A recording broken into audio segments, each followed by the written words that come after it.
Hello everyone, कैसे हैं आप सब। आई होप कि आप सभी अच्छे होंगे। मैं Sangeeta from लर्नो hub, the free learning platform, जहां आप पढ़ सकते हैं math, science, SST absolutely free at learnohub.com।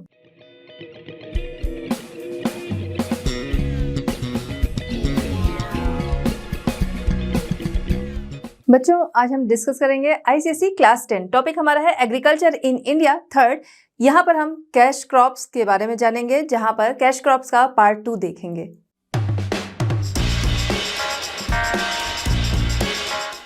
चलिए बच्चों, स्टार्ट करते हैं हमारी आज की वीडियो, जहां पर हम डिस्कस करेंगे कैश क्रॉप का सेकेंड पार्ट। फर्स्ट पार्ट में कुछ कैश क्रॉप्स हमने डिस्कस कर ली, बची हुई जो कैश क्रॉप्स हैं उसको हम अपने इस पार्ट में देखेंगे।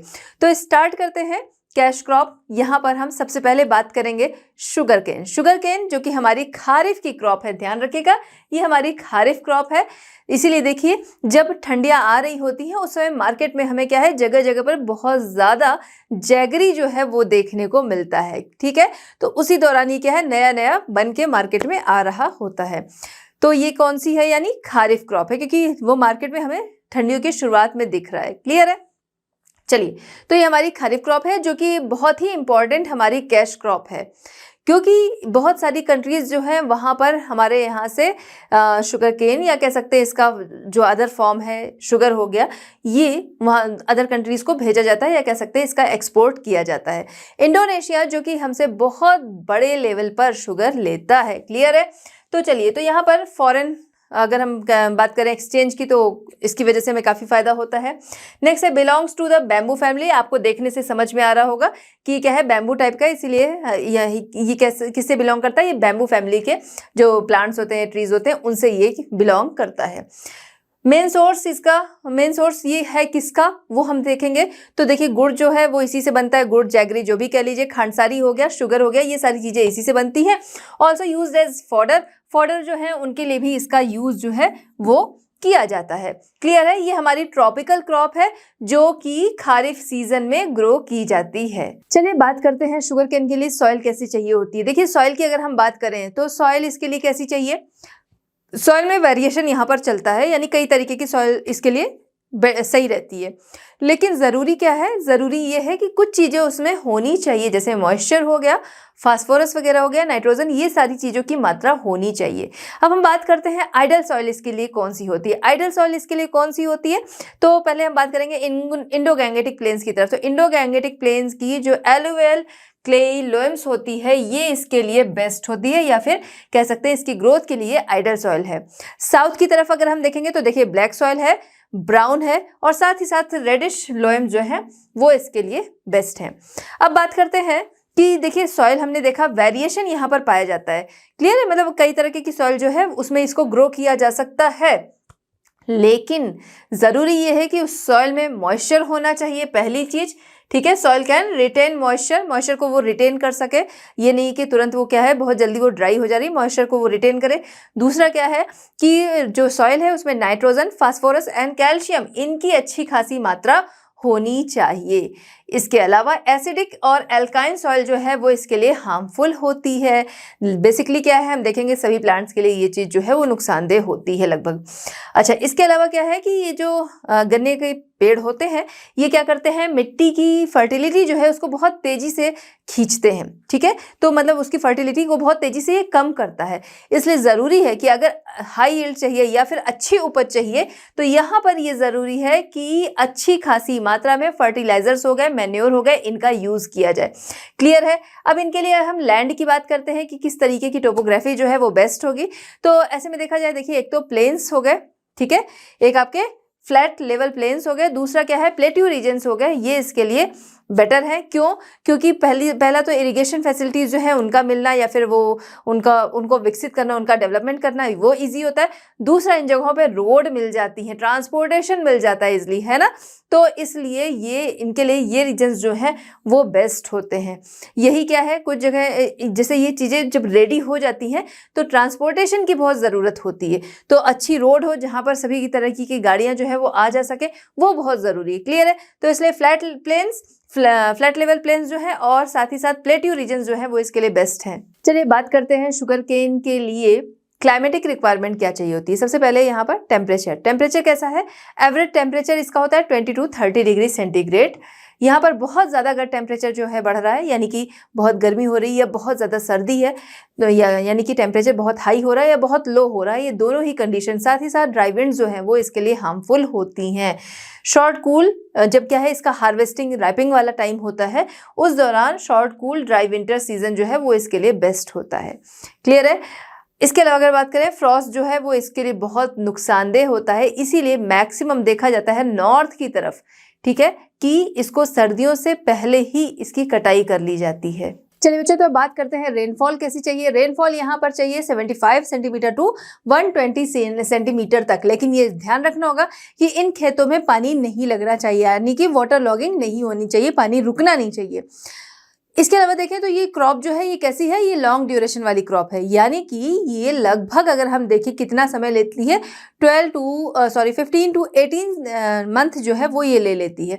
ये डिपेंड करता है किस पर, ये डिपेंड करता है उस जगह की ज्योग्राफिक कंडीशन जो है उस पर डिपेंड करता है। क्लियर। नेक्स्ट हम बात करेंगे मेथड ऑफ कल्टीवेशन का मेथड। तो यहाँ पर सबसे पहले हम बात करेंगे सोइंग, सीड्स को लगाना। सीड्स लगाने के पहले क्या किया जाता है, जो फील्ड है उसको तैयार किया जाता है, उसको तैयार करने के लिए प्लोइंग का या हैरोइंग जो है उसकी हेल्प ली जाती है। क्लियर है। अच्छा, इसके बाद क्या काम होता है, इसके बाद होता है अच्छी मात्रा में जो नेचुरल मैन्योर्स हैं उनका यूज़ किया जाना। ठीक है। इसके अलावा अगर हम बात कर रहे हैं कि सीड्स फिर आगे कैसे यूज़ किए जाते हैं, तो यहाँ पर देखिए, या फिर कह सकते हैं प्लांट्स जो है कैसे लगाए जाते हैं, तो यहाँ पर सीड मेथड जो है, ठीक है, उसके द्वारा खेती की जाती रही है, लेकिन आज के टाइम में देखें तो ये मेथड जो है वो उतना ज़्यादा पॉपुलर नहीं है। तो सीड्स मेथड जिससे कि पुराने टाइम में हम देखें तो यूज़ किया जाता था, आज के टाइम में देखें तो वो उतना पॉपुलर नहीं है। आज के टाइम में देखें तो सेट मेथड जो है इसका ज़्यादा यूज़ हो रहा है। सेट मेथड क्या है इसको समझेंगे। सेट मेथड में क्या किया जाता है, जैसा हमने समझा कि ये क्या है, बैम्बू फैमिली का ही प्लांट है, तो जैसे बैम्बूज हमें दिखते हैं उसी तरीके से क्या है शुगर केन, हम सभी ने देखा है शुगर केन भी और बैम्बूज भी, कि इनमें क्या है इस तरीके से ज्वाइंट्स बने होते हैं, है ना। तो ये जो ज्वाइंट्स हैं यहाँ से इनको काटा जाता है इनके पास से, और इनके कई सारे सेट्स जो है वो बनाए जाते हैं। अब जब इनके सेट्स तैयार हो जाते हैं, उनको क्या किया जाता है, एक रेगुलर डिस्टेंस पर उनको लगा दिया जाता है। क्लियर है। इसके बाद अभी जब ये काम हो रहा है तो जो वीड्स होते हैं यानी खरपतवार या हम कह सकते हैं जो एक्स्ट्रा प्लांट्स जो है वो उगाते हैं जिनका काम नहीं होता है, उनको हटा दिया जाता है और इसके आसपास क्या किया जाता है, मिट्टी लगा दिया जाता है। अब ज़रूरी ये है कि ये जो सॉइल है इसमें मॉइस्चर हो, मॉइस्चर के लिए रेनफॉल का अच्छा होना ज़रूरी है। क्लियर है। तो रेनफॉल डिस्ट्रीब्यूशन जो है वो सही होना चाहिए, और इसके अलावा इरिगेशन फैसिलिटीज़ का होना बहुत ज़रूरी है। चलिए, तो अब बात करते हैं नेक्स्ट मेथड जिसका नाम है रैटूनिंग। रैटूनिंग मेथड की अगर हम बात करें तो इसको हमारे ही यहाँ तमिलनाडु के कोयम्बटूर में शुगर कैन रिसर्च इंस्टीट्यूट जो है उसने इनसे इंट्रोड्यूस कराया। इस मेथड में क्या होता है वो हम समझेंगे। इस मेथड में क्या किया जाता है, जब गन्ना रेडी हो जाता है, एक फसल जैसे रेडी हो गई, अब उसकी कटाई की जाती है। कटाई के समय क्या किया जाता है, उसका बिल्कुल निचला पार्ट यानी कि उसकी रूट जो है और उसके पास का जो स्टेम वाला पार्ट है उसको क्या किया जाता है, उसको छोड़ दिया जाता है लैंड में ही, और उसमें उसको फर्टिलाइज किया जाता है, यानी फर्टिलाइजर्स जो है वो डाले जाते हैं। उसके साथ ही क्या है, अब ये फर्टिलाइजर भी उसको मिल रहा है और उसमें रूट के साथ वो पोर्शन जो है वो बचा हुआ है, जिसकी वजह से कुछ समय के बाद उसमें क्या है, पत्तियां आने लगती हैं और वो तना जो है, वो स्टेम जो है वो क्या है, आगे बढ़ने लगता है। क्लियर है। इसी मेथड को क्या कहा जाता है, इस मेथड को कहा जाता है रैटूनिंग। एक सेट मेथड हमने देखा, एक सीड मेथड, एंड थर्ड जो है वो है रैटूनिंग, जहां पर जमीन में ही उसके रूट वाले पोर्शन को छोड़ दिया जाता है। क्लियर है, जो कि आगे पनपता है। अब यहाँ पर एक फसल जो है वो पाने के बाद उसी से क्या है, हमें दूसरी फसल मिल रही है, तो इसको हम शुगर केन की सेकेंड क्रॉप या फिर इसको हम सक्सेशन क्रॉप के नाम से भी जानते हैं। क्लियर है। सक्सेशन क्योंकि वो क्या है, उसका उत्तराधिकार, एक गया अब वहीं पर दूसरा आ रहा है ना, इस बेस पर इसको सक्सेशन क्रॉप के नाम से भी जानते हैं। चलिए, तो ये जो रैटूनिंग मेथड है इसके क्या फ़ायदे हैं, क्या नुकसान है, वो हम यहाँ पर समझेंगे। देखिए, सबसे पहले इसके एडवांटेजेस यानी फ़ायदे क्या है। सबसे पहला ये है कि crop need not be planted again. यहाँ पर क्या है, दोबारा से नहीं लगाना पड़ता क्योंकि वो पहले से लगे हैं, बस उनको काट दिया गया ऊपर से, और जो निचला हिस्सा है वही आगे पनपता है। ठीक है, तो ये फायदा। अब ये फायदा हमें दिख रहा है, तो इससे ये भी समझ में आ रहा है ना कि यहाँ पर मैच्योरिटी टाइम जो है वो कम लगेगा, क्योंकि उसको क्या है, पनपने में जो समय लगता है कि पहले उसकी रूट जो है वो तैयार हो रही है, ठीक है, धीरे धीरे वो आगे बढ़ रहा है, फिर वो पनप रहा है। यहाँ पर क्या है, सीधे मैन्योर मिला और वो पनपना शुरू कर देता है। इस तरीके से मैच्योर टाइम जो है वो क्या है, अगर अपेक्षा हम ये कह सकते कंपेयर करें अदर मेथड, तो वो कम लगता है। Clear. The method does not involve any extra expenditure जो है वो नहीं लगता है। कैसे, जैसे हम बात करें, जो अभी हम लोगों ने सेट्स देखे थे वो बनाने के लिए हो गया, लगाने के लिए अगर हम देखें तो कितने सारे जो लेबर्स हैं वो चाहिए होते हैं, उनकी ज़रूरत नहीं पड़ती है, ठीक है, प्लोइंग वगैरह जो है वो फिर से करनी पड़ती है, उनकी ज़रूरत नहीं पड़ती। तो ये सारे यहाँ फ़ायदे होते हैं जिसकी वजह से खर्च जो है वो कम आता है। नेक्स्ट हम बात करेंगे इसके डिसएडवांटेजेस क्या है। तो सबसे पहला डिसएडवांटेजेस ये है कि इसकी प्रोडक्टिविटी जो है वो हर रैटून के बाद कम होने लगती है। एक बार हमने उसको तैयार किया, तैयार फसल है, उसको काट लिया, फिर उससे क्या है दूसरी फसल हमें मिली, तो हर रैटूनिंग के बाद क्या है, प्रोडक्टिविटी घटती है। इसीलिए 2 से ज़्यादा रैटूनिंग ना करने की कोशिश की जाती है। पहला तो ये हो गया, ठीक है, यानी कि जो उसके सक्सेसिव क्रॉप है वो अब उसकी प्रोडक्टिविटी कम होगी। दूसरा ये है कि क्रॉप जो है वो अफेक्टेड हो सकती है, किससे, पेस्ट एंड डिजीज़ जो है, जो उसमें कीड़े लगे होते हैं, उसकी जो बीमारियां हैं उससे वो अफेक्ट हो सकती है। क्यों? क्योंकि कोई प्लांट जो है, पहले का जो गन्ना रहा हो वो ख़राब हो गया, उसको काट के निकाल दिया गया, लेकिन जो उसमें फिर से रूट के साथ लगा है उसकी वजह से जो नया पनपेगा वो अफेक्ट हो सकता है और अपने आसपास वालों को भी अफेक्ट कर सकता है। तो ये यहाँ पर एक बड़ा डिसएडवांटेज है। चलिए बच्चों, बात करते हैं इनकी डिजीजेस के। डिजीजेस में अगर हम देखें, या इनकी बीमारियां, या कई बार होता है कि इनमें कुछ डिजीज जो है वो लग गई या कुछ कीड़े लग गए, उसकी वजह से ये खराब हो जाती है फसल। तो बहुत ज़रूरी है कि इनका बचाव किया जा सके, इन फसलों को, ये जो क्रॉप है इसको प्रोटेक्ट किया जा सके। इनको प्रोटेक्ट करने के लिए यूज़ किया जाता है फंगीसाइड्स हो गए, पेस्टिसाइड्स हो गए, इंसेक्टिसाइड्स हो गए, इनका यूज़ किया जाता है। तो शुगर केन की कुछ बीमारियां या कुछ डिजीजेस जो हैं या इंसेक्ट्स जो हैं उनको हम यहाँ पर समझेंगे। सबसे पहले इसके इंसेक्ट्स की बात करेंगे, जैसे मोथ हो गया, टर्माइट्स हो गए, white flights and black bugs हो गए, ठीक है। इसके कुछ फंगल आपके डिजीज़ जो हैं शुगर केन के, वो हम यहाँ पर देखेंगे, जैसे कि रेड रॉट। आपने देखा है कभी शुगर केन जब हमारे घरों में आता है, कभी कभी क्या है उसमें बिल्कुल रेड कलर की लाइन होती है ना, वही क्या है रेड रॉट, जिसकी वजह से ये खराब हो जाता है। स्मट हो गया, रस हो गया एंड रैटून स्टनिंग हो गई। अब हम बात करते हैं प्रोसेसिंग की। प्रोसेसिंग जहाँ पर क्या है कि जब इसकी कटाई होती है बहुत जल्दी ही ज़रूरी है कि इसको मिल्स तक पहुंचाया जाए। क्यों? जैसे जैसे देर होती है वैसे वैसे इसके सुक्रोज जो हैं वो कम होने लगते हैं। क्लियर है? तो इसलिए ज़रूरी है कि 48 आवर्स में इनको क्या किया जाए, इनको मिल्स तक पहुंचा दिया जाए, जिससे सुक्रोज कंटेंट जो है वो इसका सही हो। और इसी वजह से मिल्स और इनकी खेती जो है ये आसपास ही होते हैं, जिससे कि पहली चीज़ ये कि ईजिली उस जगह पहुंचा जा सके, ठीक है, मतलब पास में अगर मिल है तो जल्दी पहुंचा जा सकता है, तो वो जो जल्दी पहुंचा जा सकता है, समय बचेगा। दूसरा, पास में पहुंच रहे हैं तो खर्चा भी कम लगेगा। तीसरा कि जो अभी हमने समझा कि 48 आवर्स में पहुंच जाना चाहिए, है ना, वरना क्या है सुक्रोज जो है वो इसके कम होने लगते हैं, तो इससे भी बचा जा सकता है। इसलिए ज़रूरी है कि ये मिल्स जो है वो आसपास ही हो। चलिए अब बात करते हैं हार्वेस्टिंग। तो शुगर केन जो है वो रेडी होता है हार्वेस्ट के लिए। कैसे पहचानते हैं? जब इसमें न्यू लीव्स जो है वो आना बंद हो जाती हैं, पहली चीज़। दूसरा कि नीचे की जो इसकी लीव्स है वो पीली पड़ने लगती हैं, येलोइश होने लगती है। तो अब ये समझ में आता है कि नहीं, अब फसल रेडी हो गई, अब इसको काटा जाना चाहिए। काटने के लिए क्या किया जाता है कि जो ग्राउंड है उसके पास से इसको काटा जाता है, क्योंकि जो इसका निचला हिस्सा होता है वहाँ पर शुगर कंटेंट जो है वो ज़्यादा होता है। क्लियर है? इसीलिए इनको नीचे की तरफ से काटा जाता है।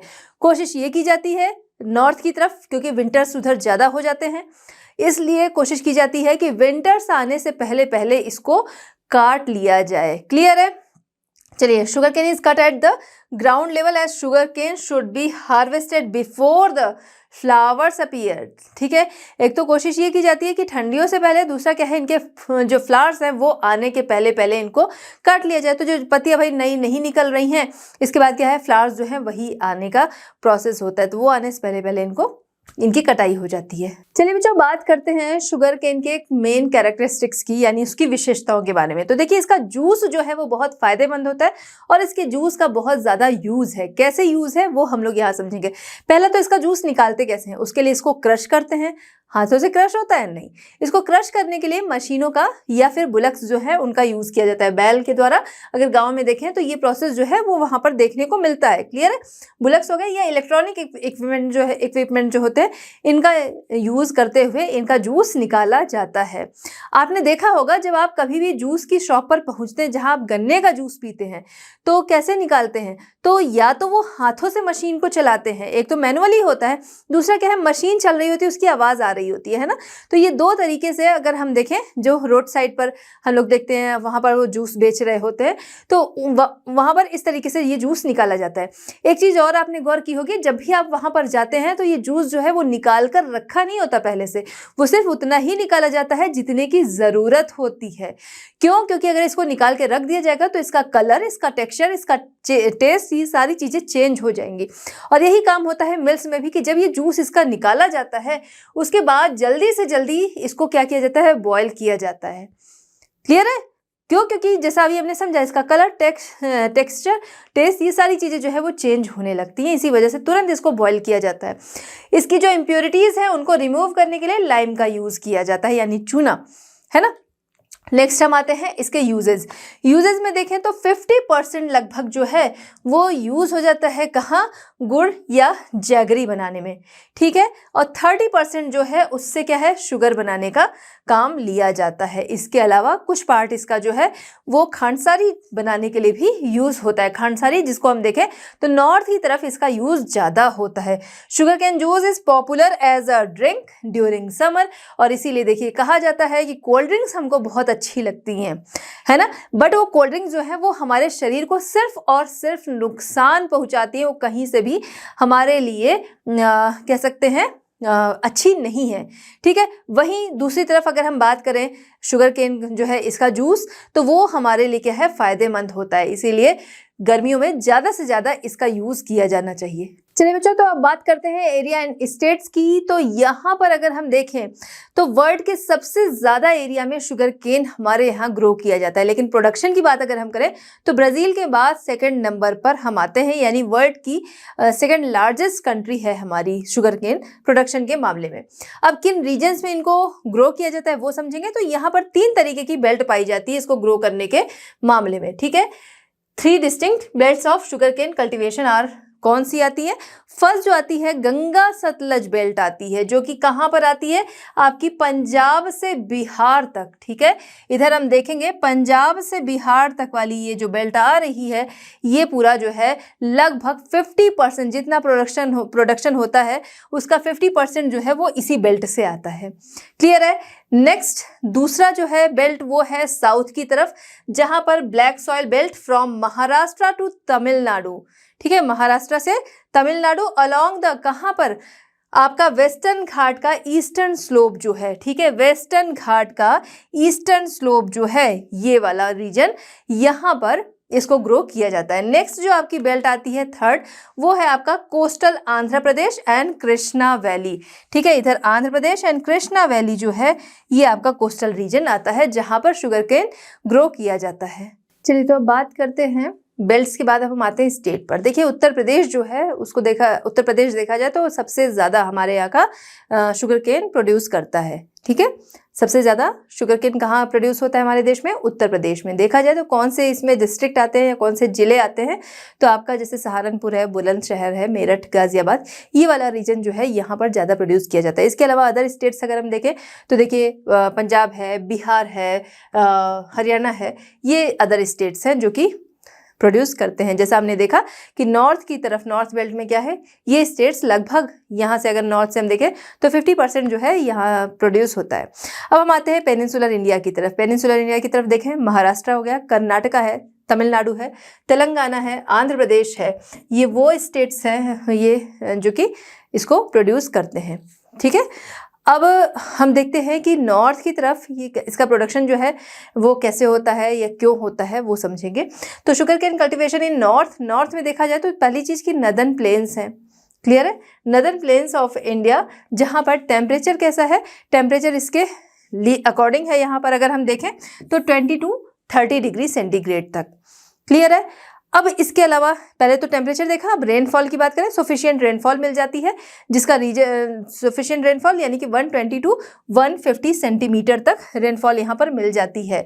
इसके अलावा इंडो गैंगेटिक प्लेन है, जिसकी वजह से क्या है, इंडो गैंगेटिक प्लेन्स की वजह से होने की वजह से क्या है, यहाँ पर मतलब इंडो गैंगेटिक प्लेन्स को अगर हम देखें तो यहाँ पर रिवर्स की वजह से क्या है, सॉइल जो है वो फर्टाइल है। क्लियर है। तो वो इसको पनपने में या कह सकते हैं इसके डेवलपमेंट में हेल्प करता है। एक बड़ी चीज यहाँ पर क्या कि यहाँ पर इरिगेशन फैसिलिटीज जो है वो बेस्ट पाई जाती है, यानी कि कैनाल्स, ट्यूबवेल्स, इनका नेटवर्क जो है वो अच्छा है। तो जो ड्राई रीजन है जहाँ पर रेनफॉल सही नहीं मिल रही या फिर रेनफॉल मिल रही वो तो एक टाइम में मिली, अब क्या है अगर सिंचाई की जरूरत है तो ऐसे में इरिगेशन फैसिलिटीज हैं, चाहे ट्यूबवेल्स की बात करें चाहे कैनाल्स, इनका नेटवर्क अच्छा है, इस वजह से उनसे सिंचाई कर ली जाती है और ये फसल अच्छी हो जाती है। उत्तर प्रदेश की बात हम लोग कर रहे हैं तो एक्सीलेंट नेटवर्क यहाँ पर पाया जाता है कैनाल और ट्यूबवेल का, जो कि इसके लिए हेल्प करता है। इसके अलावा अप्रैल मई में चलने वाली लू, ठीक है, लेकिन ये जो लू होती है वो इसकी जो ये जो क्रॉप है आपकी शुगर केन की, इसको अफेक्ट करती है, यानी कि इस पर क्या है, इसका बुरा असर पड़ता है इस लू का। चलिए तो बात करते हैं sugar cane cultivation in peninsular India. Peninsular India की तरफ हम देखें तो इनका एरिया जो है ग्रो करने का वो कम है, लेकिन फिर भी अगर हम उपज की बात करते हैं तो वो नॉर्थ से ज़्यादा बेटर है। जैसे पर हेक्टेयर अगर हम देखें, पर हेक्टेयर नॉर्थ में इसकी क्रॉप जो है वो कितनी मिलती है, मान लीजिए 40 टन मिलती है। ठीक है। वही अगर हम साउथ की तरफ या फिर कह सकते हैं पेनिनसुलर इंडिया की तरफ अगर हम देखते हैं तो उधर की तरफ ये कितना मिलता है, 80 टन तक, लगभग डबल का अंतर आ जाता है। तो कम एरिया पे भी ग्रो किया जाता है लेकिन यहाँ पर उपज जो है वो ज़्यादा मिलती है। इसका रीज़न क्या है अब वो समझेंगे। ठीक है।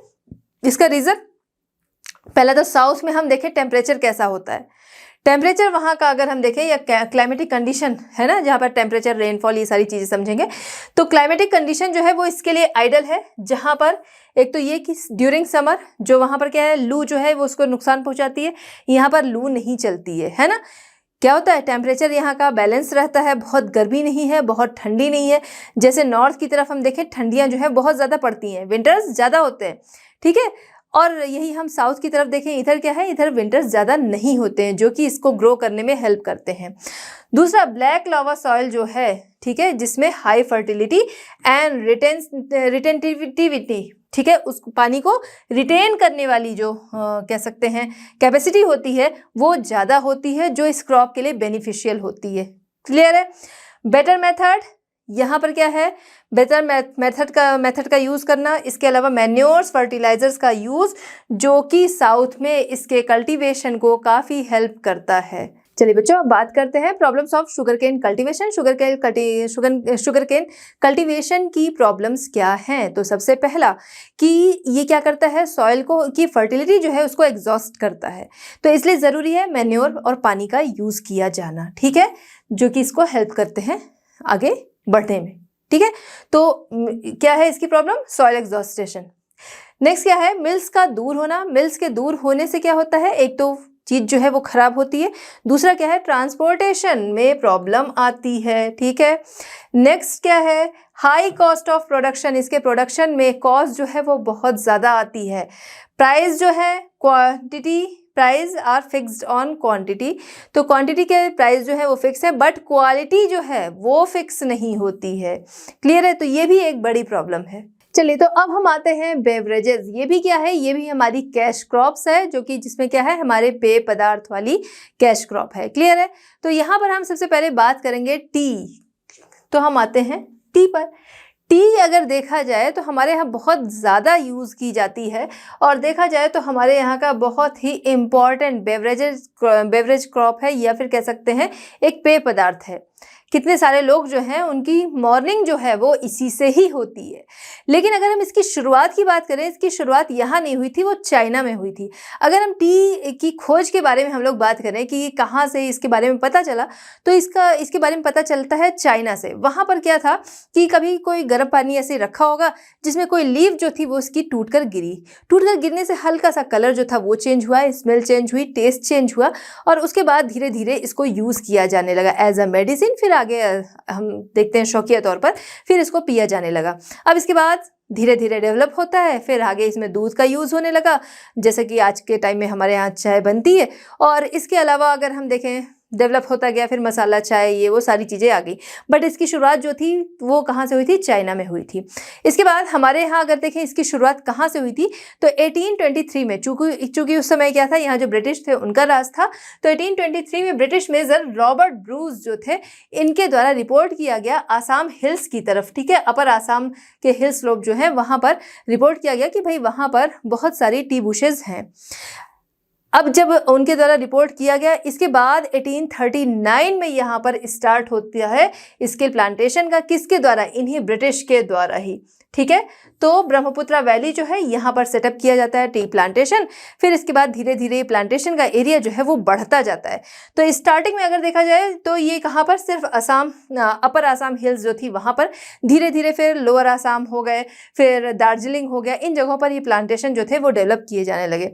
There after tea plantation were set up कहाँ पर? साउथ की तरफ आते हैं, तो नीलगिरी हिल्स जो है यहाँ पर, इसके लिए क्या है, हिली एरियाज जो हैं वो बेस्ट होते हैं, तो नीलगिरी हिल्स की तरफ इनका सेटअप किया जाने लगा। अब ये अगर हम देखें ये किस तरीके का पौधा है, तो ये आपकी ट्रॉपिकल और सब ट्रॉपिकल क्रॉप है। चलिए, तो टाइप्स या वेराइटीज जो हैं वो हम टी की देखते हैं। यहाँ पर हमें 3 टाइप्स इसके देखने को मिलते हैं। फर्स्ट ब्लैक टी, सेकंड जो है वो ग्रीन टी, एंड थर्ड जो है वो है उलोंग टी। उलोंग टी या इसको हम उई टी के नाम से भी जानते हैं।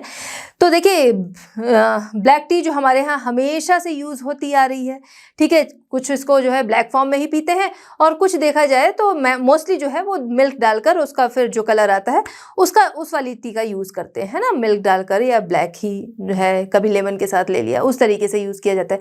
सेकंड जो है ग्रीन टी, जो कि आज के टाइम में हमारे यहाँ बहुत ज़्यादा पॉपुलर हो रही, कुछ सालों से जो है इसका यूज़ हमारे यहाँ बहुत ज़्यादा बढ़ गया। पहले इसकी कंजप्शन जो थी वो हमारे यहाँ बहुत ज़्यादा नहीं थी। उलोंग टी की अगर हम बात कर रहे हैं तो ये हमारे यहाँ उतना यूज़ में नहीं है, और बेसिकली देखा जाए तो वेट रिड्यूस करने में ये हेल्प करती है। चलिए, तो ग्रीन टी और उलोंग टी जो है, अगर इनको देखा जाए तो मोस्ट पॉपुलर है ये कहाँ पर? चाइना है, ताइवान है, जापान है, यहाँ पर। वहीं ब्लैक टी की अगर हम बात करते हैं, जो कि ड्राई करके फिर ड्राई होके तब यूज़ होती है, तो ब्लैक टी हमारे यहाँ यूज़ होती है यूरोपियन कंट्रीज़ जो है वहाँ पर, और वेस्टर्न कंट्रीज़ जो हैं वहाँ पर इसका यूज़ ज़्यादा होता है। चलिए, तो अब टी बुशेस जो हैं इनके लिए सॉइल कैसी चाहिए होती है? सबसे पहला वेल ड्रेन्ड होनी चाहिए, पानी उसमें नहीं रुकना चाहिए। इसीलिए हम देखते हैं कि जो टी प्लांटेशन है ये कहीं पर भी नहीं हो जाता है। ये हिली एरियाज आपके हो गए, है ना, या कह सकते हैं जहाँ पर टेरेस कल्टीवेशन किया जा रहा है, स्लोप में किया जा रहा है, वहाँ पर ये सही तरीके से होता है। तो पहले तो पानी इसमें नहीं रुकना चाहिए, वेल ड्रेन्ड सॉइल होनी चाहिए, deep friable loam and porous subsoil होनी चाहिए। बेस्ट इसके लिए कौन सी सॉइल होती है? जो बेस्ट होती है वो सैंडी लोएम्स जो है वो बेस्ट होती है। इसके अलावा इसकी जो सॉइल है उसमें अगर हम देखें, रिच इन ह्यूमस हो गया, आयरन हो गया, इनका कंटेंट जो होता है, ठीक है, जो वर्जिन फॉरेस्ट सॉइल है इसमें देखें तो ह्यूमस है, आयरन है, ये क्या करते हैं, ये कंसीडर होते हैं बेस्ट सॉइल के रूप में। इसके अलावा अगर हम देखें तो लार्ज प्रोपोर्शन ऑफ किसका? फॉस्फेट का, और साथ ही साथ पोटाश का। वो क्या करता है? इसके फ्लेवर को बढ़ाता है। दार्जिलिंग टी बहुत ज़्यादा फेमस है ना, तो दार्जिलिंग टी का फ्लेवर ये बढ़ाता है। क्या? इसकी जो मात्रा है, इसकी जो सॉइल है उसमें फॉस्फोरस और पोटाश की ज़्यादा मात्रा।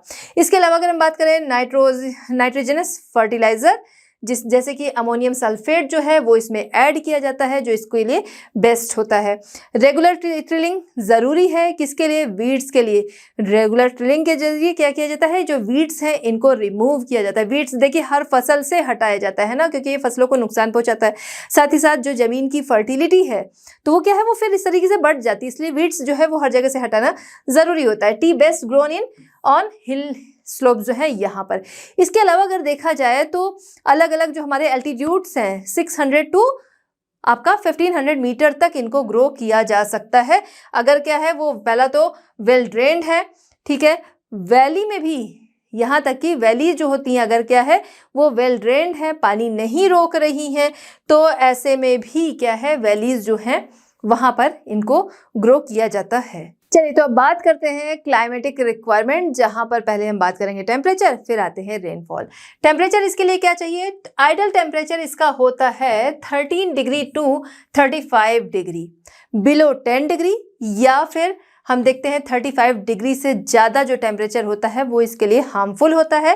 टी एक शेड लविंग प्लांट है, इसीलिए क्या है जब टी प्लांटेशन लगाए जाते हैं इसके पहले ही इनको शेड देने वाले बहुत सारे पेड़ जो हैं वो लगा दिए जाते हैं, जैसे कटहल वगैरह हो गया है ना, यानी जैक फ्रूट, इस तरीके के प्लांट जो हैं वो साल भर पहले से ही लगा दिए जाते हैं जिससे कि वो इनको शेड दे सकें।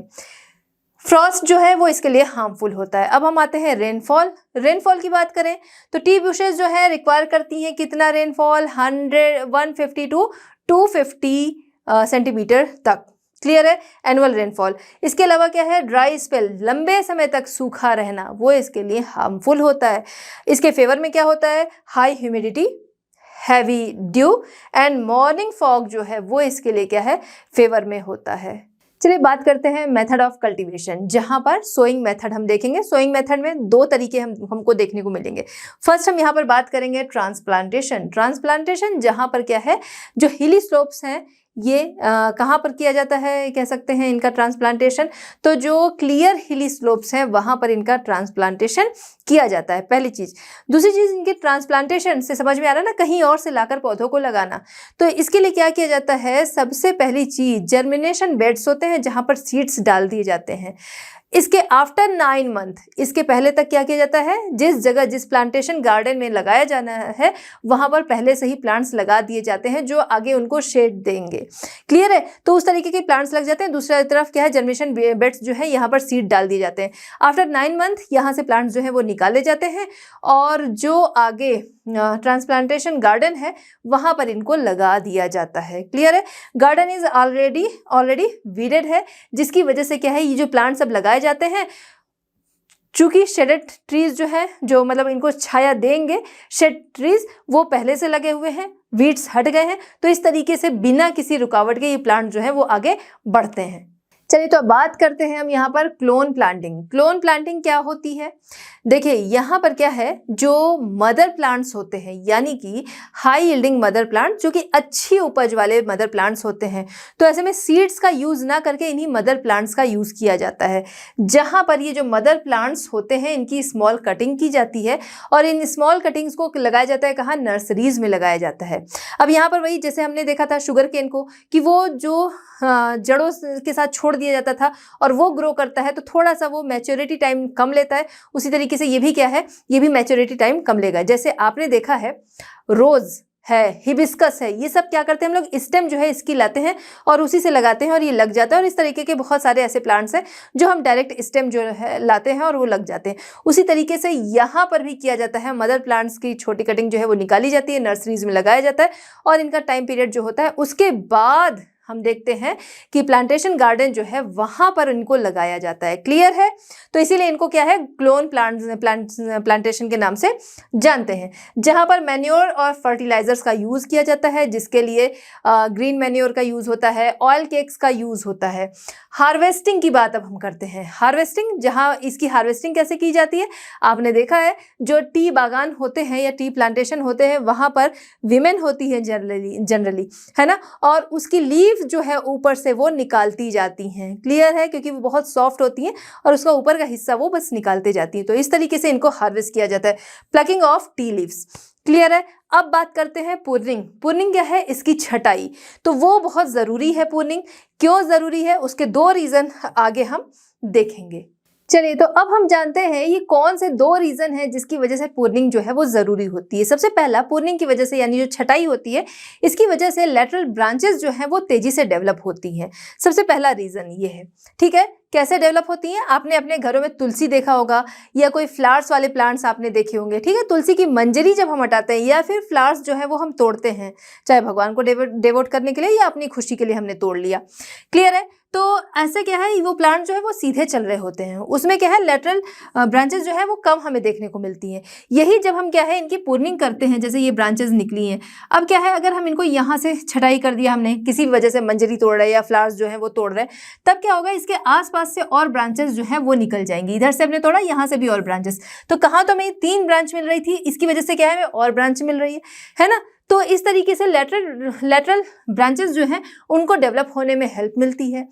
दूसरा रीज़न क्या है कि ये जो हेल्प हमको मिलती है, जो हमारे यहाँ क्या, जो ये टी जो है तोड़ी जाती है, जिस पर्पज से इसको उगाया जाता है, फिर आगे इसको तोड़ा जाता है, तो इसके लिए बेस्ट क्या होता है, बेस्ट इसके लिए ये जो इसकी टॉप की लीफ होती हैं वही होती हैं, क्लियर है। तो जितनी ज़्यादा ब्रांचेस हो जाएंगी उतनी ज़्यादा टॉप की लीव्स हमें मिलेंगी, इसीलिए ज़रूरी है इनकी प्रूनिंग, क्लियर है। चलिए, तो ये हो गए दोनों हमारे reason. Tea leaves are ready for plucking in about 3 to 4 years. 3 to 4 years में ये तोड़ने लायक होती हैं। टी लीव्स प्लकिंग यूजुअली कैसे देखा जाए तो जनरली ये काम जो है वो विमेन के द्वारा कराया जाता है। क्यों? क्योंकि इसकी सॉफ्ट लीव्स, जो ऊपर की लीव्स होती हैं, नई निकलती हैं, है ना, वही यूज़ में आती हैं, वही बेस्ट चाय हमें देती हैं। तो ये काम जो है वो बहुत सॉफ्ट होती है, इसी वजह से ये काम विमेन जो है इनसे करवाया जाता है। क्लियर है कि माना जाता है उनके हाथ जो है वो सॉफ्ट होते हैं और वो इसको ईजिली तोड़ेंगी, इस वजह से। स्किल टी प्लकर जो है वो ज़रूरी है, जो कि क्या करेंगे, ज़्यादा से ज़्यादा टी निकाल सकेंगे। देखा जाए तो लगभग 50 kg लीव्स जो हैं वो पर डे एक अच्छा स्किल्ड टी प्लकर जो है वो इतना निकाल लेता है। फाइनेस्ट टी जो है ऑब्टेन की जाती है कहाँ से, जो 2 लीव्स होती हैं और बड होता है सेंटर का, वही क्या है, वही टी जो है वो बेस्ट मानी जाती है, क्लियर है। यंग शॉट्स, ठीक है, comprising 2 leaves and a bud known as a fine plucking, clear है। इसी को फाइन प्लकिंग कहते हैं, जो ऊपरी हिस्सा बस निकाला जा रहा है वो। Plucking should not be done below this standard, इस स्टैंडर्ड से बिलो नहीं होनी चाहिए, उससे क्या है, उससे मोटी टी जो है वो मिलती है। आपने देखा है ना, चाय पत्ती भी जो होती है वो अलग अलग तरीके की हमें देखने को मिलती है, ये रीज़न है। Requires abundant supply of cheap and skilled labour, इसमें क्या है, समय भी लगता है, मेहनत भी बहुत ज़्यादा लगती है, इसलिए ज़रूरी है कि स्किल्ड और चीप लेबर जो है वो अवेलेबल हो। चलिए, तो हम आगे का प्रोसेस जानते हैं, जो कि प्रोसेसिंग देखा जाए तो यहाँ 5 ऑपरेशंस जो है वो होते हैं। फर्स्ट जो है withering, second rolling, fermentation, drawing और फिक्सिंग, और नेक्स्ट आपका है शॉर्टिंग। तो सबसे पहले विदरिंग की बात करेंगे। यहाँ पर क्या है, टी लीव्स जो हैं वो तोड़ कर आती हैं, इसके बाद उनमें क्या है, मॉइस्चर रहता है, क्योंकि अभी ये नई नई टूट के आई हैं, तो अब ज़रूरी है इसके मॉइस्चर को निकालना, जिसके लिए क्या किया जाता है, इसको रैक पर स्प्रेड कर दिया जाता है, जिससे एयर पास होती है और ये धीरे धीरे क्या है, इनका मॉइस्चर कम होता चला जाता है। नेक्स्ट प्रोसेस जो है रोलिंग में हम देखें क्या होता है, तो रोलिंग में क्या किया जाता है, ये जो लीव्स हैं ये टर्न होती हैं और ब्रेक होती हैं। फिर आगे का प्रोसेस शुरू होता है फर्मेंटेशन में क्या किया जाता है, यहाँ पर ये जो लीव्स होती हैं इनको एक सीमेंट टेबल होती है, जिस पर स्पेशल ट्रे में इसको क्या किया जाता है, रख दिया जाता है, जिसकी वजह से इनमें टैनिंग आने लगती है। अभी टैनिंग आने लगती है जिसकी वजह से ये क्या है, ऑक्सीडाइज होते हैं, यानी कि अभी धीरे धीरे क्या है, इनका कलर जो है वो डार्क होगा, तो ऐसे में ये रेडिश ब्राउन कलर में आ जाते हैं और यहीं से ही इनका टेस्ट फ्लेवर वाला जो काम है वो भी शुरू हो जाता है।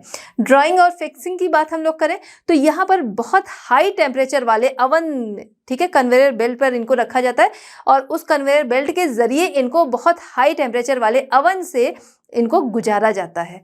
अब ये वाला जो प्रोसेस है ये बहुत ध्यान देने की बात है। क्यों? क्योंकि अगर क्या है, इसमें बहुत ज़रूरी होता है कि जो बहुत ज़्यादा स्किल्ड है उसी को रखा जाता है, इस मामले में जो स्किल्ड हो। क्यों? क्योंकि टेम्परेचर अगर हाई हो गया तो वो जल जाएगा, टेम्परेचर कम हो गया तो भी वो सही नहीं रहेगा, वो गीला रहेगा, तो इसलिए बहुत ज़रूरी है।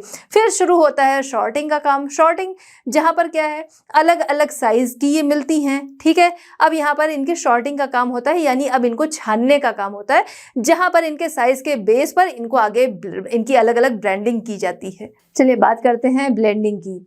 तो ब्लेंडिंग देखा जाए तो जो टी होती है इस पर बहुत ज़्यादा असर पड़ता है क्लाइमेटिक कंडीशन का।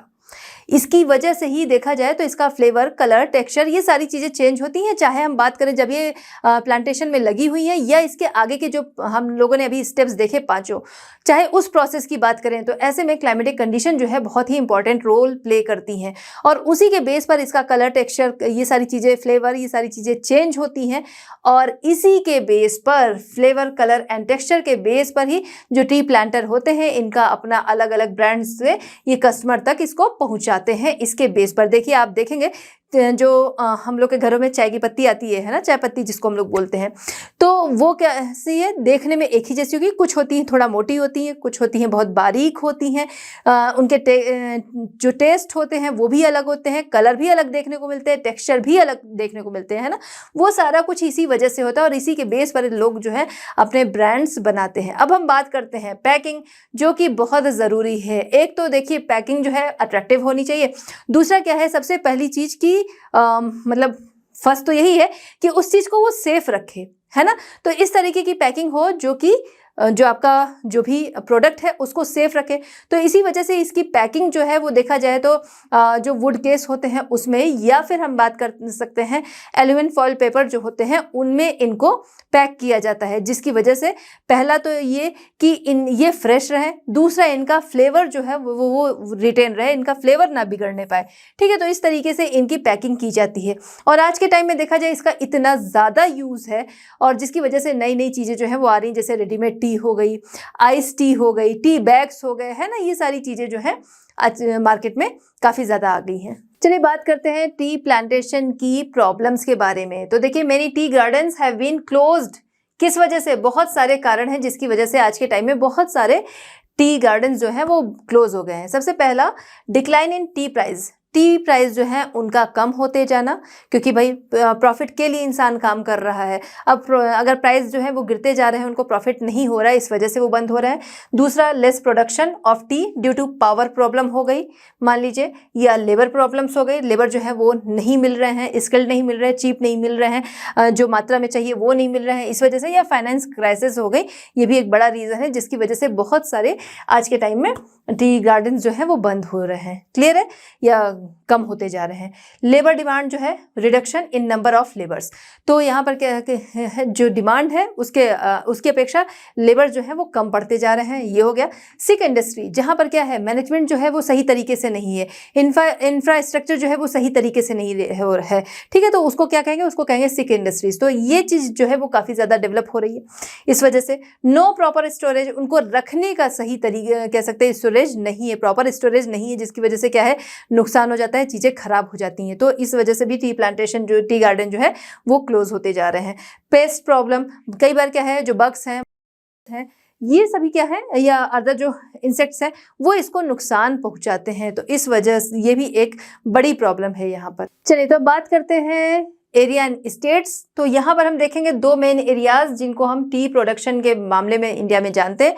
फर्स्ट जो है वो north east India and second है साउथ इंडिया।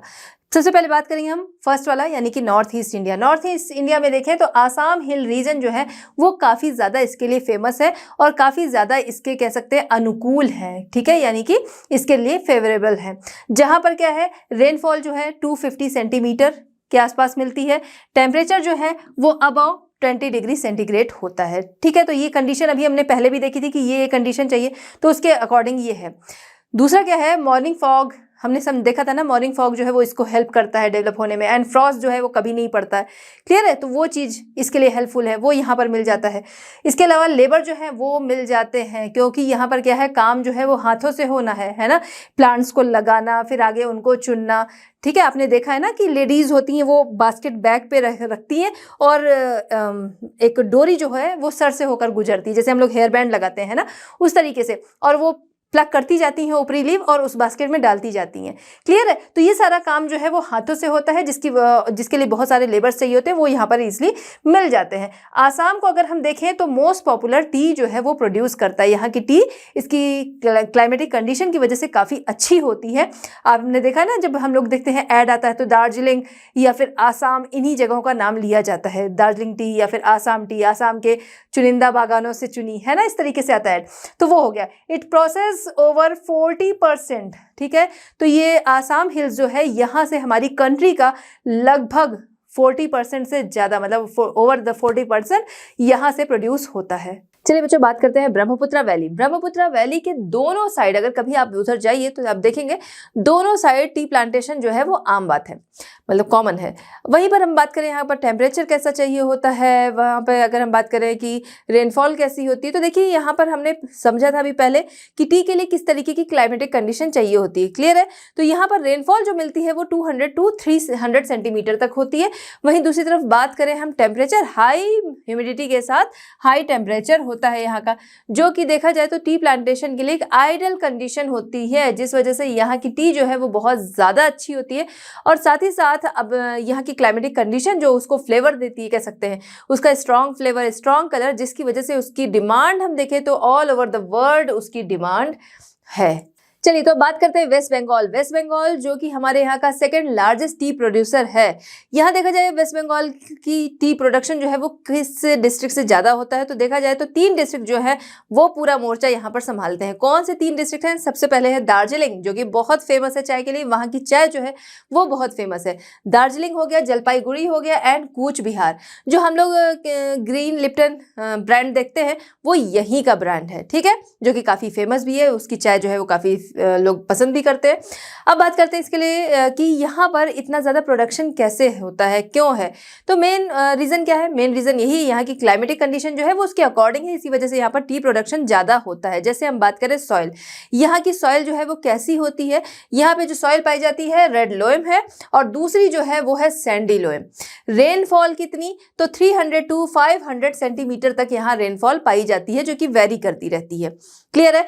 यहाँ पर जो चाय की खेती होती है, जो हिमालयन स्लोप हैं उस पर चाय की खेती की जाती है। इंफीरियर क्वालिटी जो है उसको क्या है, ब्लेंड कर दिया जाता है आसाम टी के साथ for flavour and liquor. Other जो यहाँ पर और कहाँ पर जो अगर देखें कि और कहाँ पर टी जो है वो ग्रो की जाती है, तो आपका है हिमाचल प्रदेश है, नेक्स्ट है त्रिपुरा, मणिपुर एंड अरुणाचल प्रदेश। यहाँ ये जो रीजन हमारे हैं या ये जो स्टेट्स हैं, यहाँ पर भी टी प्लांटेशन पाए जाते हैं। चलिए बच्चों, बात करते हैं साउथ इंडिया। साउथ इंडिया में हम देखें तो तमिलनाडु है, केरला है एंड कर्नाटका। ये 3 स्टेट हैं जहां पर अन्नामलाई हिल हो गई, नीलगिरी हिल हो गई, कार्डमम हो गई एंड पालनी हो गई। ये हिल्स जो है यहाँ पर टी प्लांटेशन देखने को मिलते हैं। अगर उसका एक्सटेंट हम देखेंगे, एक्सटेंट हमें क्या देखने को मिलता है? आपने देखा था जब एक्सटेंट हम लोग देख रहे थे, हमारा कहाँ से शुरू होता है? 8 डिग्री नॉर्थ से शुरू होता है ना, तो 8 डिग्री 4 मिनट नॉर्थ से। तो अगर हम इसकी बात कर रहे हैं टी प्लांटेशन, तो टी प्लांटेशन हमें 9 डिग्री से 14 डिग्री के बीच में यहाँ पर देखने को मिलता है। साउथ इंडिया की तरफ हम देखें, लोकेटेड होते हैं मोस्टली 300 to 1800 एल्टीट्यूड यानी कि ऊंचाई, ठीक है। तो मोस्टली जो टी प्लांटेशन है वो हमको यहाँ से यहाँ की एल्टीट्यूड पर देखने को मिलते हैं। टेम्परेचर यहाँ पर कैसा होता है? तो यहाँ का टेम्परेचर जो है ऑलवेज हाई होता है। रेनफॉल कैसी होती है? एक्सीड 400 मीटर, जिसकी वजह से क्या है कि हमें यहाँ टेम्परेचर जो है वो हाई मिल रहा है, तो फ्रॉस्ट वाली कंडीशन नहीं बनती। फ्रॉस्ट वाली कंडीशन जो इसके लिए टी प्लांटेशन के लिए हार्मफुल होती है वो यहाँ पर नहीं बनती है।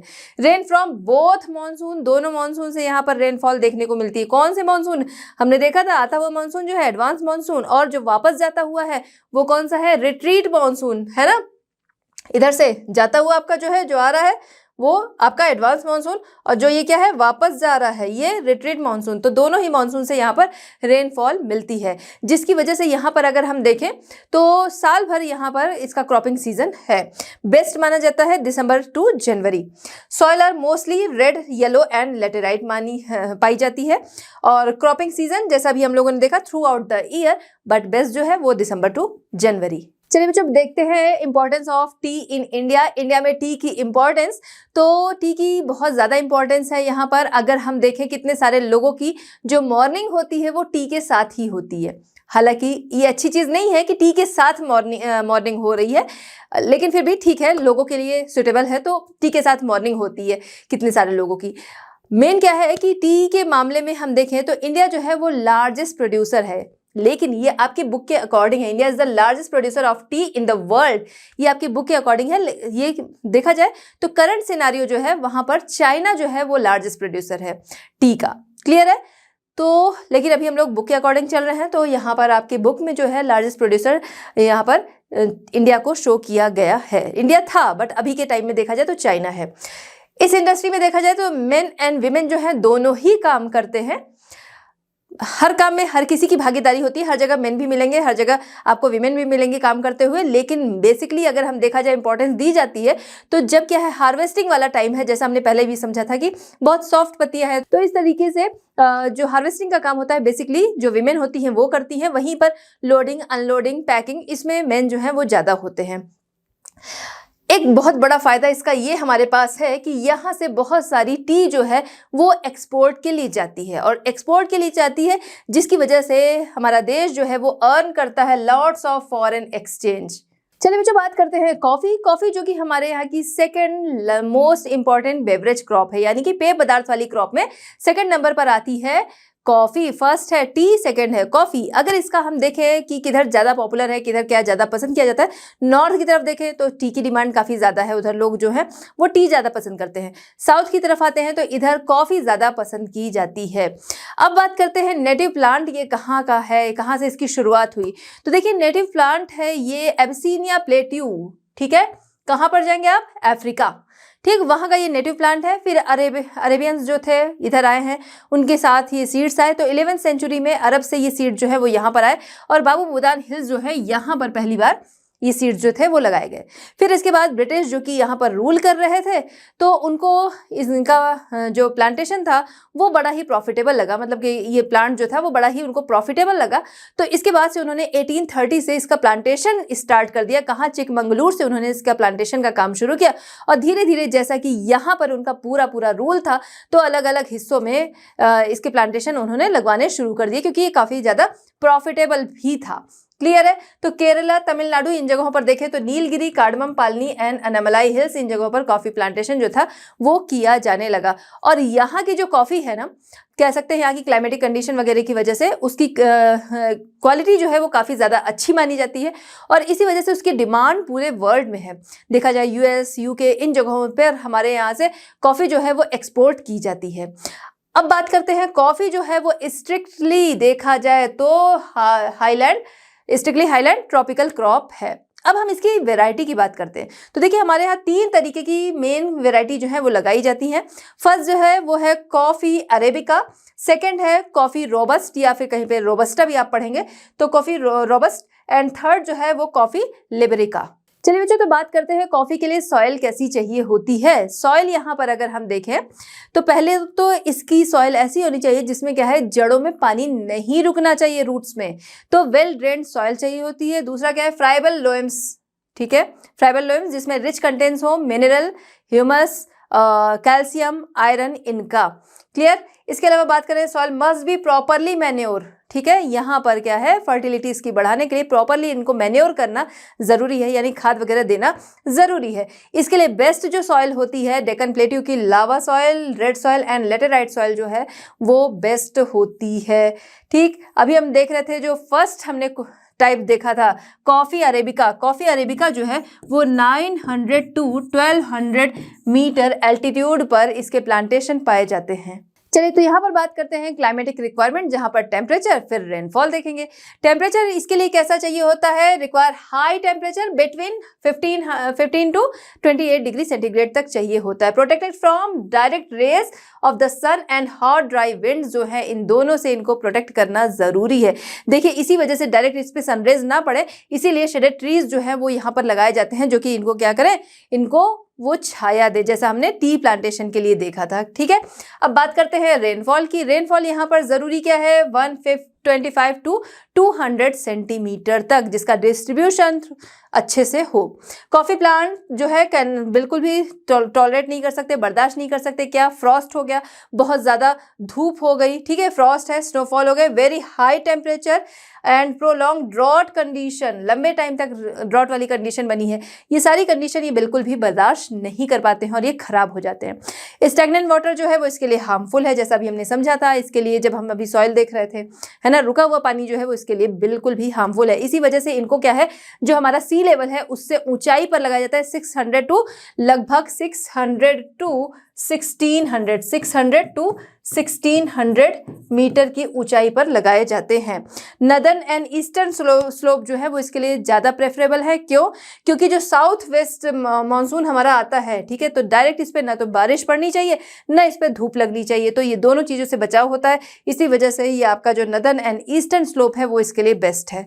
चलिए, तो कॉफी मेथड ऑफ कल्टीवेशन यहाँ पर हम देखेंगे। कॉफी के लिए मेथड्स ऑफ कल्टीवेशन देखिए, कॉफी का जो पौधा होता है इसको जो grown on mountain terrace slope जो है इस पर इसको ग्रो किया जाता है, जिससे क्या है पानी ना रुके, जो कि इसके लिए बहुत ज़रूरी है। ठीक है, पहला तो टेरेस स्लोप है, वहाँ पर पानी नहीं रुकेगा, ऐसी जगह पर इसको लगाते हैं। जब इसको लगाना होता है उसके 1 साल पहले ही लगभग क्या करते हैं, जो ट्रीज इनको शेड दे, छाया दे, ऐसे ट्रीज पहले लगा दिए जाते हैं। जब क्या है इस तरीके के पेड़ लगा दिए जाते हैं, वो धीरे धीरे पनपते हैं, बढ़ते हैं, और उसके साल भर बाद ये कॉफ़ी सीड्स जो है वो डाले जाते हैं मिट्टी में। कहाँ पर? ये जो पहले 1 साल पहले ट्रीज लगाए गए थे इनकी छाया में। क्लियर है कि डायरेक्ट सनलाइट जो है वो नहीं पड़नी चाहिए, तो उनकी छाया में इनको लगा दिया जाता है। ये लगाए कैसे जाते हैं? नर्सरी में, नर्सरी बेड्स में, रोज में इनको लगाया जाता है। अब इसके बाद 45 डेज के बाद इनको ले जाके फिर इनका ट्रांसप्लांटेशन जो है वो किया जाता है। क्लियर है? प्लांटेशन ग्राउंड में ट्रांसप्लांटेशन इनका किया जाता है, दूसरी जगह पर ले जाकर लगाया जाता है। अब यहाँ पर क्या है, एक कॉफ़ी जो है उसकी खेती तो कर ही रहे हैं प्रॉफिट के लिए, इसके अलावा और ज़्यादा प्रॉफिट पाने के लिए इसके साथ ही साथ अदर ट्रीज जैसे कि ऑरेंज हो गया, कार्डमम है, पेपर है, इस तरीके के ट्रीज जो हैं, प्लांट्स, वो लगा दिए जाते हैं, जिससे क्या है कॉफ़ी से भी प्रॉफिट हो रहा है और इसके साथ साथ वाले। क्योंकि देखिए अभी हमने टी बागान देखा था, टी बागान जो या टी प्लांटेशन जो हमने देखा वो क्या है, वो पूरा भरा हुआ होता है ना, और यहाँ पर ये क्या है, ये ट्रीज होते हैं, ट्रीज होते हैं तो वो ऊपर गए होते हैं। ठीक है, तो यहाँ पर जगह जो है वो मिल जाती है, जिसकी वजह से अदर प्लांट जो है वो लगा कर और उससे प्रॉफिट कमाया जाता है। इसके अलावा क्या किया जाता है, पॉलिनेशन के लिए जो कॉफ़ी सीड्स, कॉफ़ी फ्लावर्स जो हैं, इसके पॉलिनेशन के लिए क्या किया जाता है, जो कॉफ़ी ट्रीज हैं इन्हीं के साथ, इन्हीं पे ही क्या किया जाता है, जो हनी बी है उसको पाला जाता है, जिससे कि पॉलिनेशन फ्लावर इसमें क्या है, इसमें हेल्प मिले। क्लियर? तो इस तरीके से काम किया जाता है। अब एक देखिए, कॉफ़ी से जो प्रॉफिट आ रहा है, अदर जो फ्रूट ट्रीज लगाए गए उससे, और नेक्स्ट क्या है, हनी बी जो है, इनसे बनने वाला हनी वो भी आगे काम में लिया जाता है। अब बात करते हैं इनकी हार्वेस्टिंग की। हार्वेस्टिंग इनकी कब कैसे होती है वो जानेंगे, यानी कि इसकी कटाई की बात कर रहे हैं या फिर इसको तोड़ने की बात हम लोग कर रहे हैं। तो कॉफ़ी प्लांट जो है वो लगभग 3 साल लेता है तैयार होने में। जैसे लगाया उसके 3 ईयर्स के बाद ये फल अच्छे से देता है। जहाँ पर जब ये प्लांट जो है वो तैयार हो जाता है, आगे ये क्या है, ट्री में चेंज होने लगता है, और लगभग 3 ईयर्स के बाद ये फल देना शुरू करता है, और 30 to 50 ईयर्स तक ये फल देता रहता है। लेकिन ज़रूरी क्या है, ज़रूरी ये है कि इतने टाइम में क्या है, ये बढ़ता जाएगा। जब ज़्यादा बढ़ जाएगा तो इसको तोड़ना मुश्किल होगा, इसलिए इसकी क्या है, कटाई कर दी जाती है बीच बीच में। क्लियर है? यहाँ पर प्रूनिंग जो है वो बहुत ज़रूरी है। प्रूनिंग क्यों ज़रूरी है? प्रूनिंग इसलिए ज़रूरी है क्योंकि प्रूनिंग करने से, जैसा हमने पहले समझा, कि ब्रांचेस जो है बहुत ज़्यादा निकल आती हैं, है ना, ब्रांचेस कई सारी निकलती हैं प्रूनिंग करने से, और उस ब्रांचेस में क्या है, नई ब्रांचेस आ गई, उसमें और कॉफ़ी लगेगी। क्लियर? तो एक फसल जहाँ पर तैयार होके फिर उसके बाद उसको तोड़ लिया जा रहा है, वहीं पर तब तक क्या है, दूसरी फसल जो है वो भी तैयार हो रही होती है। क्लियर है? प्लकिंग टेक्स प्लेस इन अक्टूबर नवंबर जो है, इस दौरान इनको तोड़ने का काम किया जाता है, जिस समय क्या है, हम देखते हैं मानसून जो है वो जस्ट ओवर होता है और धूप जो है वो होना शुरू होती है अच्छे से। कॉफ़ी अरेबिका जो है वो तैयार होती है अक्टूबर टू नवंबर। वहीं पर हम बात करेंगे कॉफ़ी रॉबस्ट या रॉबस्टा, तो ये आपकी रेडी होती है जनवरी टू फरवरी में। तो हार्वेस्टिंग, जहाँ पर इनके सीड्स जो हैं उनको हाथों से ही तोड़ा जाता है, और उसके बाद इन सीड्स को सूखने के लिए, मतलब इनको सुखाया जाता है। चलिए बच्चों, तो यहाँ पर हम बात करेंगे प्रोसेसिंग। हार्वेस्टिंग के बाद नंबर आता है प्रोसेसिंग का। ठीक है, प्रोसेसिंग यानी कि उनको तोड़ने के बाद का प्रोसेस। तो यहाँ प्रोसेसिंग में 2 मेथड हमें देखने को मिलते हैं, फर्स्ट वेट एंड सेकंड जो है वो है ड्राई मेथड। वेट मेथड क्या होता है वो समझेंगे। वेट मेथड जिसको कि हम प्लांटेशन कॉफ़ी या फिर इनको हम जानते हैं पार्चमेंट कॉफ़ी के नाम से। इसमें क्या करते हैं कि जो बेरीज होती हैं इनके पल्प निकाले जाते हैं, फिर फर्मेंट किया जाता है, और साथ उसके बाद वॉश किया जाता है, और उसके बाद उनको सुखाया जाता है। फिर ये सीड जो है वो कॉफ़ी बनाने के लिए आगे काम में लिए जाते हैं। सेकेंड मेथड जो है वो है आपका प्रोसेस्ड बाय ड्राई प्रोसेस या ड्राई मेथड। ये जो ड्राई मेथड है इसको हम चेरी मेथड या फिर इसको हम नेटिव मेथड के नाम से भी जानते हैं। इस मेथड में क्या करते हैं, ये जो बेरीज होती है कॉफी बेरीज, इनको धूप में सुखाया जाता है। धूप में सुखाने के बाद इनका कवर और सीड दोनों को अलग करते हैं, फिर सीड को कूट लिया जाता है। ठीक है, तो ये प्रोसेस हमको दिखा dry method and wait method. Wait method भी क्या है, वो सीड को फिर आगे यही काम किया जाता है। अब इसके बाद ज़रूरी होता है कि इसमें अच्छे फ्लेवर, अच्छे कलर के लिए इनको रोस्ट करना, क्योंकि रोस्ट की हुई कॉफ़ी जो है वो उसका कलर, उसका फ्लेवर जो है वो ज़्यादा अच्छा होता है और वो ज़्यादा पसंद आती है। इसी वजह से इसके बाद, इस प्रोसेस के बाद कॉफ़ी को रोस्ट किया जाता है। चलिए, तो अब बात करते हैं फेवरेबल कंडीशन इनके लिए क्या होनी चाहिए। तो देखिए 800 टू 1500 मीटर के एल्टीट्यूड पर इनको ग्रो किया जाता है। रेनफॉल 125 टू 300 सेंटीमीटर तक होनी चाहिए। यहाँ पर हम देखें तो साउथ वेस्ट मानसून जो है उससे इनको इनफ रेनफॉल मिल जाती है जो इनके लिए चाहिए होती है। और इसके अलावा अगर हम देखें, इन पे डायरेक्ट रेज जो अगर पड़ती हैं, सन रेज, वो इनको नुकसान पहुंचाती हैं। डायरेक्ट रेन हो गई, वो इनको नुकसान पहुंचाती हैं। और साथ ही साथ स्ट्रॉन्ग विंड्स इनको नुकसान पहुंचाती है। तो ये क्या है, स्लोप्स पर लगाए जाते हैं, जिसकी वजह से स्लोप्स जो है वो उनको डायरेक्ट विंड, डायरेक्ट रेन और स्ट्रॉन्ग विंड और डायरेक्ट सन जो है उससे क्या करती हैं, उनसे इनको प्रोटेक्ट करती हैं। Coffee is grown on rich loamy laterite soil. Coffee जो है आयरन ऑक्साइड, ह्यूमस कंटेंट वाले रिच लोमी लेटेराइट सॉइल में अच्छी तरह से ग्रो करता है। चलिए, तो अब बात करते हैं कॉफी प्लांटेशन का एरिया या स्टेट्स की बात करेंगे हम लोग। यहाँ पर देखिए क्या है कि यहाँ पर क्लाइमेटिक कंडीशन की इतनी ज़्यादा बाउंडेशन है जिसकी वजह से कॉफ़ी जो है देखा जाए तो साउथ के कुछ एरिया में ही सिमट कर रह गई है। क्लियर है, वहीं पर ही देखा जाए तो कॉफ़ी का प्रोडक्शन किया जाता है। जैसे चाय, हम लोग अभी टी प्लांटेशन देख रहे थे तो वो फिर भी क्या है कई सारे एरिया में हमारे पाया जाता है। वहीं पर हम कॉफ़ी की बात कर रहे हैं तो कुछ एरिया जैसे आपका तमिलनाडु है, कर्नाटका है एंड केरला है, यहीं पर ही जो कॉफ़ी प्लांटेशन है वो पाए जाते हैं। क्लियर, तो कर्नाटका, केरला एंड तमिलनाडु जो है वो इसके लिए बेस्ट है, मतलब इन्हीं जगहों पर कॉफ़ी प्लांटेशन पाए जाते हैं।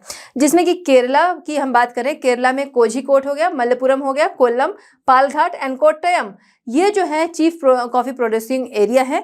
कहाँ के, केरला के, जहाँ पर लगभग 20% कॉफ़ी जो है उसका प्रोडक्शन होता है। अब हम बात करते हैं तमिलनाडु की। तमिलनाडु को अगर हम देखें तो यहाँ पर कॉफ़ी जो है प्रोड्यूस की जाती है नीलगिरी डिस्ट्रिक्ट। क्लियर है, it is grown from North Arcot to Tirunelveli. ठीक है, तिरुनेलवेली, यहाँ पर इसको ग्रो किया जाता है। अब आते हैं हम कर्नाटका की तरफ। ठीक है, 20% यहाँ से मिलता है आपके केरला से, 15% जो है वो तमिलनाडु से मिलता है। अब बाकी का हम देखेंगे आगे 60% जो हमें मिलेगा वो मिलता है कहाँ से, कर्नाटका से। कर्नाटका में अगर हम देखें तो यहाँ पर साउथ वेस्ट कर्नाटका के साउथ वेस्ट कर्नाटका में हम देखें वेस्टर्न घाट की तरफ, तो यहाँ पर कुछ ये जो इसके डिस्ट्रिक्ट हैं वो हम देखेंगे। मेन कल्टीवेशन जो इसका किया जाता है वो आपका है कोडागु, चिकमंगलूर, शिमोगा, हासन, कुर्ग। ये जो एरियाज़ हैं आपके कर्नाटका के वो मेन प्रोड्यूसर हैं कॉफ़ी के।